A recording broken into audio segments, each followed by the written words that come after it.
అందరికీ నమస్కారం. వినిక యూట్యూబ్ ఛానల్‌కు స్వాగతం. దీపావళి తెలుగు పండుగల్లో ఎంతో అంగరంగ వైభవంగా జరుపుకునే పండుగ.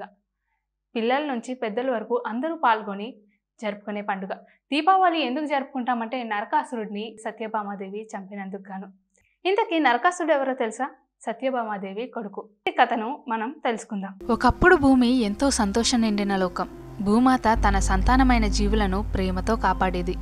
కానీ కాలం మారింది, పాపం పెరిగింది, రక్తం వర్షంలా కురిసింది, భూమి నొచ్చుకుంది, ఆమె శాపమిచ్చింది. మానవులు తమ పాపాల ఫలితాన్ని అనుభవించాలి.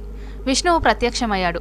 భూమాత, నీ హృదయం పవిత్రం, కానీ నీ శాపం వల్ల నీవే పాపభారం మోస్తావు. మానవలోకంలో సత్యభామగా పుట్టి నీ పాపభారం పోగొట్టుకోవలసి ఉంటుంది అని చెప్పి మాయమయ్యారు. ద్వారకలో సూర్యభక్తుడైన రాజు సత్రజిత్ కుమార్తెగా జన్మించింది సత్యభామ.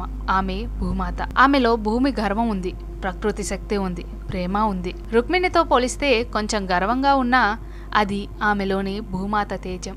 శ్రీకృష్ణుడు ఆమెను వివాహమాడినప్పుడు ఆ కలయిక భూమి మరియు విష్ణువు ఏకత్వం. నరకాసురుడు భూమాత పుత్రుడు, కానీ పాపంలో మునిగిపోయాడు.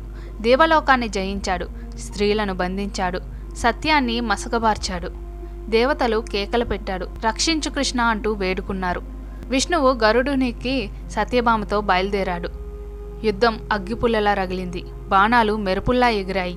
ధర్మం అధర్మం సమరభూమిలో తలపడింది. యుద్ధం మధ్యలో కృష్ణుడు మూర్ఛిల్లినట్టు నటించారు. ఎందుకంటే నరకాసురుడికి వరముంది, తల్లి చేతిలోనే మరణం ఉంటుందని.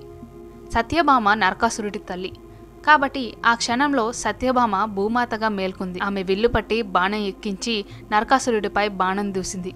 బాణం ఛాతిలో పడ్డ క్షణంలో నరకాసురుడు కేకలు వేశాడు, అమ్మా, నువ్వే నా తల్లి పృథ్వీదేవి. సత్యభామ కన్నీరు పెట్టింది.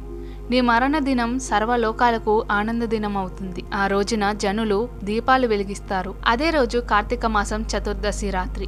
చీకటిలో మొదటి దీపం వెలిగింది. స్వర్గంలో దేవతలు దీపాలు వెలిగించారు. భూమిపై మనుషులు దీపాల పండుగ జరుపుకున్నారు.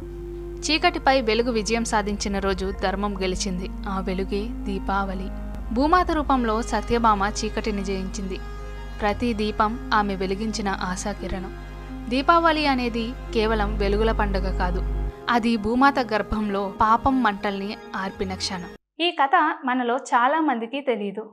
సత్యభామాదేవికి నరకాసురుడు స్వయాన కొడుకని. భూమాతకు అందరూ ఒక్కటే. కన్న బిడ్డలైనా సరే ధర్మం తప్పితే వారిని పాతాళానికి తొక్కేస్తుంది. అలాగే నరకాసురుడి కూడా భూమాత చేతిలో మరణం తప్పలేదు. ఇలాంటి మరిన్ని వీడియోల కోసం వినిక యూట్యూబ్ ఛానల్ను సబ్స్క్రైబ్ చేసుకోండి. Thanks for watching.